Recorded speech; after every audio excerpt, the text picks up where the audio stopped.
We were told to publish it.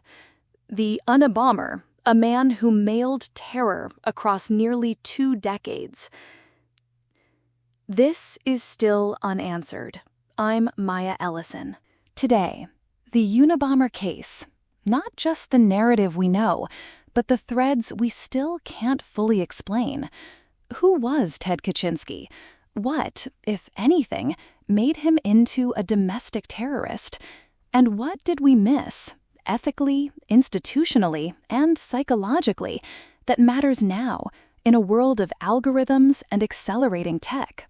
Joining me is Dr. Colin Ramirez, forensic psychologist and sociologist who consults on lone actor radicalization. Colin, thanks for being here. Thanks, Maya. It's good to be here. This case, it never really leaves you, you know?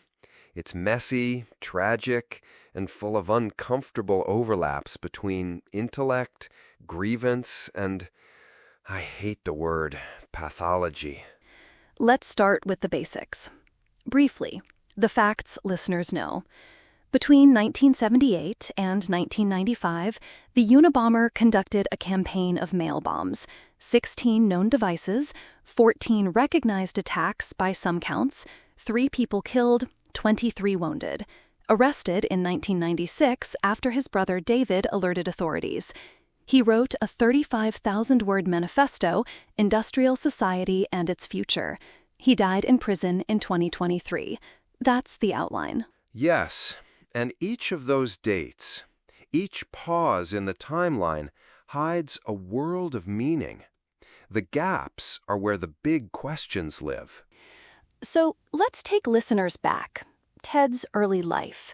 High IQ, labeled a prodigy, Harvard at 16. Some accounts note a severe allergic reaction as an infant and social withdrawal. Then the Harvard experiment with Henry Murray, a critical flashpoint in many reconstructions. Colin, can you give us the clinical frame on what that experiment looked like and why it matters? Sure. The Murray study, conducted in the late 1950s and early 60s, asked participants to submit personal essays and then put them through intense adversarial interviews, described by participants as humiliating and designed to elicit emotional breakdowns. Kaczynski reportedly spent over 200 hours in the study. Clinically, sustained hostile interrogation of a young, isolated person can exacerbate underlying vulnerabilities, especially if the subject already feels out of step with peers. But, and this is important, we shouldn't leap from distressing experiment to cause of terrorism. The causal chain is inferential and contested. Some biographers argue Murray's methods left durable scars. Kaczynski himself later minimized the role. Still, we know it planted ideas about psychological control and manipulation that resurface in his later writing. When you say vulnerabilities, are we talking diagnosable mental illness or social isolation and resentment that become ideologically organized? Both can be present. There are traits, extreme social isolation, rigidity of thought, idiosyncratic obsessions, that don't automatically mean psychosis. In Kaczynski's case, clinicians later debated whether he had paranoid schizophrenia. He displayed delusional thinking in his view of the system persecuting him, but he also demonstrated extremely organized planning and sustained strategic thinking, characteristics not typically associated with severe active psychosis. Right. So right away, we hit a core tension. The madman narrative versus the ideologue who plans and executes. We'll come back to that. But first, the cabin. After Berkeley, he withdrew. He builds a tiny cabin in Montana, lives off the grid, reads obsessively. At what point does a recluse become a bomber? Isolation alone isn't predictive. Plenty of people live off-grid without violent outcomes. What matters is the interaction of grievance, ideology, and capability. Kaczynski's notebooks show escalation: local sabotage, booby traps, deliberate harassment of development projects. That pattern, moving from direct action against equipment to designing mail bombs that target people, is a common radicalization arc. Private frustration turns outward when the person constructs a coherent narrative that justifies violence. Let's slow down and put faces back in. The victims.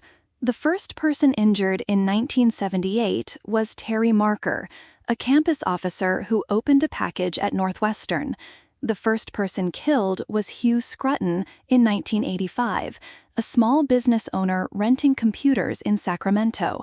Thomas Mosser, an advertising executive, was killed in 1994. Gilbert Murray, a Forestry Association president, killed in 1995. Gary Wright, David Galernter, both severely injured. Colin, how do we center victims in a case that so often turns into a conversation about the perpetrator? We have to center victims intentionally. When we say Unabomber, we erase human names. Hugh Scrutton had a family. Thomas Mosser, his wife found him after the blast.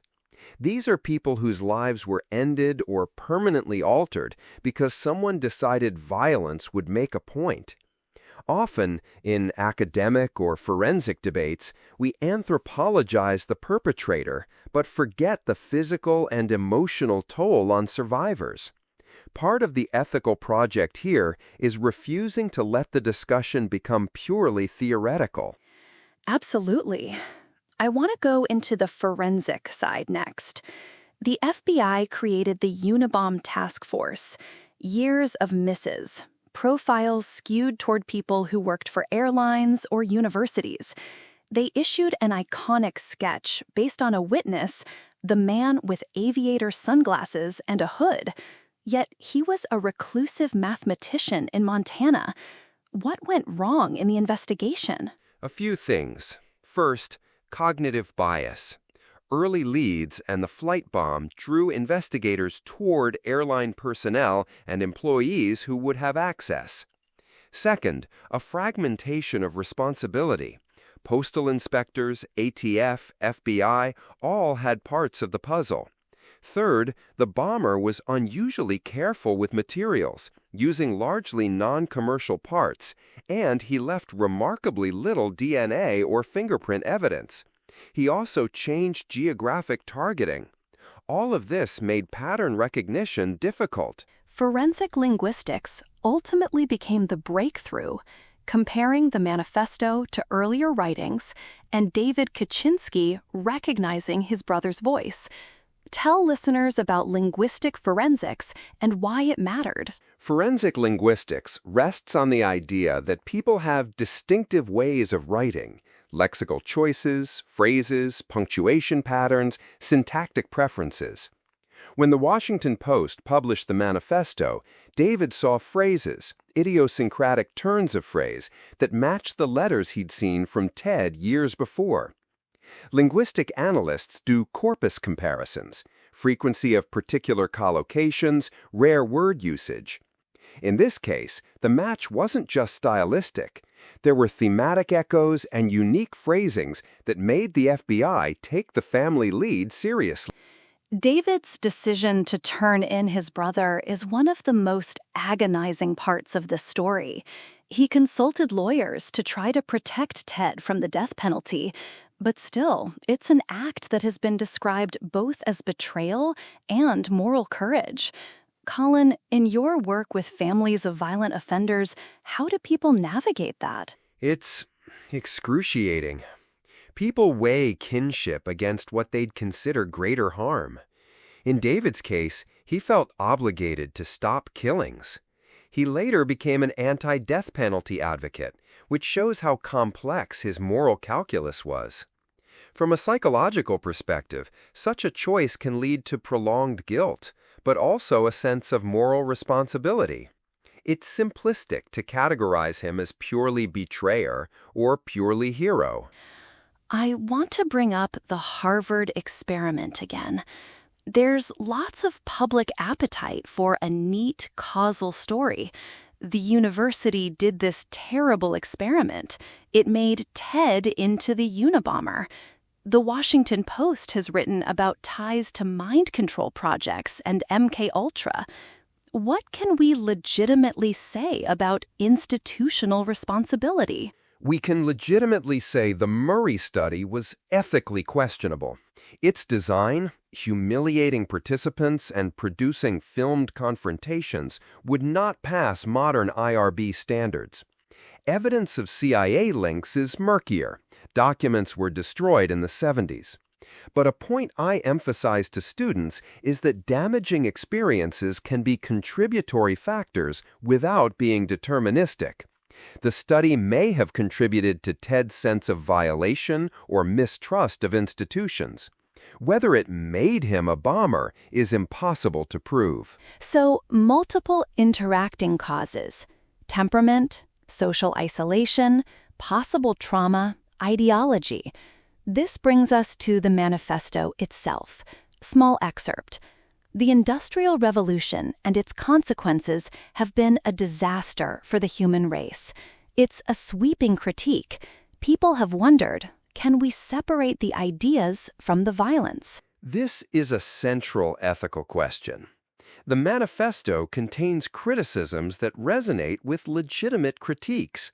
Concerns about alienation, the power of large institutions, environmental degradation. But those arguments are delivered inside a framework that prescribes violence. So reading the manifesto as philosophy without acknowledging its context risks normalizing or sanitizing. Yet ignoring every valid critique because of its author leads to intellectual cowardice. The right approach is critical engagement. Acknowledge where it touches on real issues while rejecting its prescriptions and the human cost. Also, from a radicalization perspective, manifestos like this serve as a vector. They provide rhetorical scaffolding for people with grievances to justify violence. We see that today online.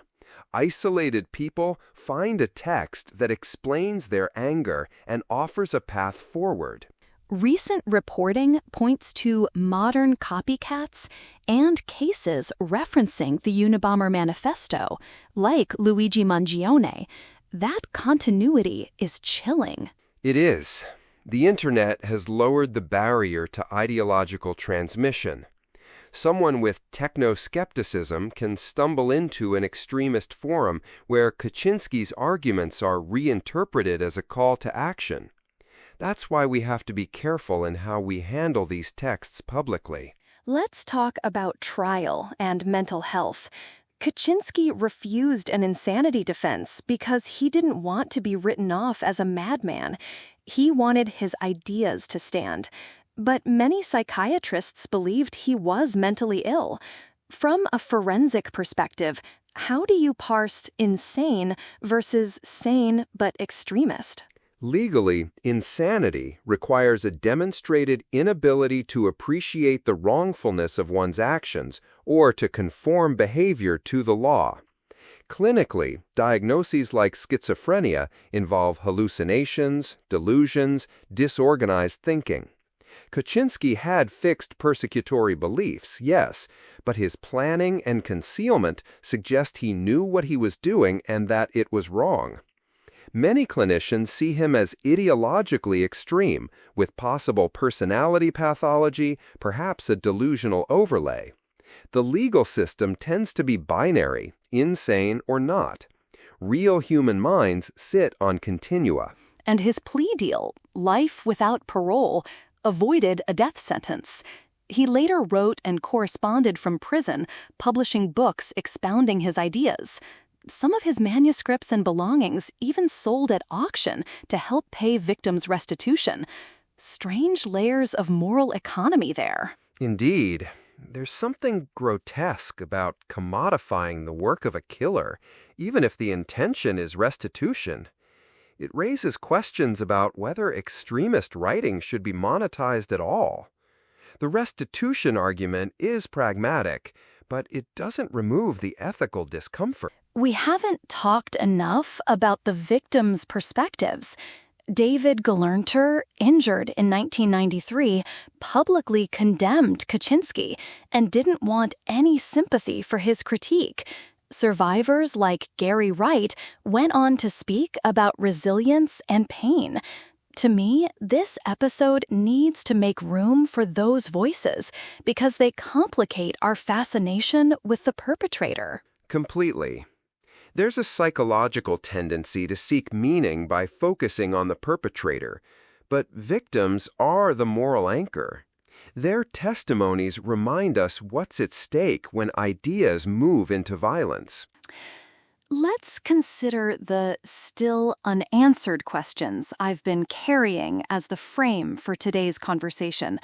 First, origins. Was he born or made? You've said it's complex. Can you summarize your view? My view, interactional causality. A high-intellect, socially peculiar young man participates in ethically dubious research, experiences social alienation, cultivates an ideological lens that interprets technological change as existential threat, and acquires the technical competence to carry out attacks. None of those elements alone explains the outcome. It's their confluence over decades that matters. In prevention, that suggests multiple intervention points, not one silver bullet. Second, Harvard and institutional responsibility. Should universities bear moral responsibility for experiments like Murray's? They should bear some ethical responsibility. The Murray study violated norms we now consider fundamental: informed consent, non-maleficence, oversight. Institutions evolve, but history should remind modern researchers to be scrupulous. That said, ethical violation doesn't equate to creating a domestic terrorist. It is, however, part of a broader tapestry of harm. Third, can we separate the man's ideas from his violence? We touched on that, but practically, how do journalists and scholars handle the manifesto today? Carefully. Some outlets choose not to republish full manifestos. Others provide heavily contextualized excerpts. Academics study the text for what it reveals about late 20th century anxieties. Public policy must balance transparency with the risk of propagating extremist recruitment. The consensus in many circles is that context, critique, and victim-centered framing are essential. Right. Also, in our current moment of AI, automation, environmental crisis, some of the manifesto's core complaints echo real concerns. But most mainstream solutions are democratic, collective, policy-driven, not violent vanguardism. We mustn't let legitimate fears be hijacked by violent ideologues. Which leads to a practical question. Could the killings have been prevented? At what point could intervention have been effective? When he built traps and sabotaged equipment locally? Or later when he sent bombs? Preventative strategy would require spotting escalation early. Local law enforcement and community reporting of sabotage, mental health outreach, de-escalation. But with a person who purposefully isolates and is technologically competent, intervention is hard. The family could have acted earlier if they recognized the scale of his intentions, but that's asking a lot in retrospect. The lesson is to build systems that pick up behavioral patterns and connect them to supportive interventions before ideologies calcify into action. Let's talk about policing. The FBI's profile was wrong on multiple counts. They looked for a younger, airline-linked man. How did bias hamper their work? Bias narrowed their hypothesis space. Once investigators fixate on a theory, they can underweight disconfirming evidence. Tactical mistakes included over-reliance on the flight bomb angle and insufficient weight on the craftsman-like wooden construction, which might suggest a rural handyman suspect. Also, small detail, cultural assumptions. The idea that a highly educated, reclusive lone genius in Montana wasn't a likely suspect simply because it didn't fit the emerging terrorist stereotype of the time. That stereotype can be blinding. Okay, legacy.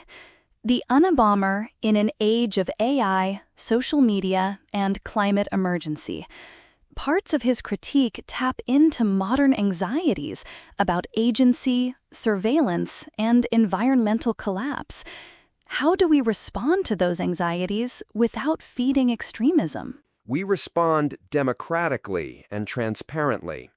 Acknowledge legitimate harms, algorithmic manipulation, concentration of corporate power, ecological degradation, and create policy responses. Regulation of platforms, stronger antitrust enforcement, environmental policy framed for justice. At the same time, invest in civic education and mental health access so people don't fall into violent ideologies. The preventive approach is structural plus relational. Fix the systems and support the people. And media responsibility. The decision to print the manifesto in 1995 remains controversial. The Washington Post and New York Times agreed to publish it under much debate. It led to the identification of Kaczynski, so some argue it was justified. Others say it gave a platform to a killer. How do we weigh that? You weigh the immediate risk of more killings against the long-term precedent of giving platform. In that moment, authorities believed publication could save lives by generating leads. In retrospect, it did. But it also set a troubling template: how much newsrooms should do, in effect, to comply with terrorists' demands for attention. Modern guidelines often recommend not amplifying manifestos, but providing critical, contextual reporting. Let's pause. I want to ask something more personal, Colin. You've worked with families and with radicalization cases. What surprised you most about the Unabomber case as you dug into it? What surprised me was the ordinary human texture beneath the myth. People like his brother David, someone with a complicated love for his sibling, making the wrenching choice to stop a killer.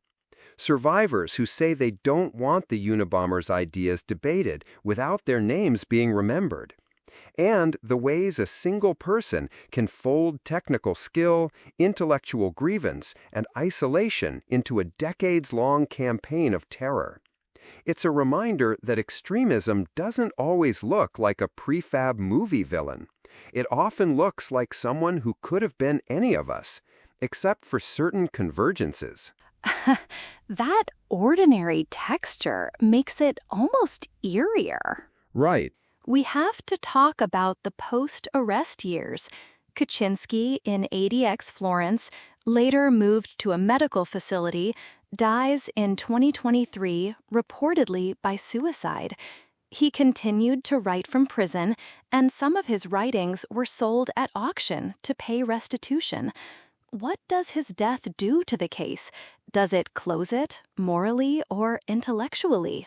It closes legal avenues for new testimony from him, certainly. But it doesn't close the intellectual and ethical questions: how we study radicalization, how institutions should behave, how media handles manifestos, and, crucially, how survivor stories are prioritized. The death can feel like an anticlimax for those who wanted a full accounting. For victims, it may bring no comfort. The questions remain for historians, psychologists, and policymakers. Before we move to closing, there are a few unanswered details we should voice for listeners. The number of victims, the gaps in the timeline. For example, a 3-year gap after 1982, where he resurfaces in the 1990s more lethal, and the lingering uncertainty about whether more people were involved at any point.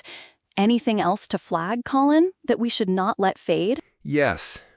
The claim that the Harvard study was a form of MK-Ultra psychological warfare is widely repeated, but the documentary record is incomplete. Also, the forensic attribution process relied heavily on stylistic analysis.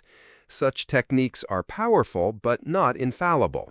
And finally, the extent to which cultural currents, anti-technology philosophies across various movements, intersected with a lone actor's personal grievance is still being mapped.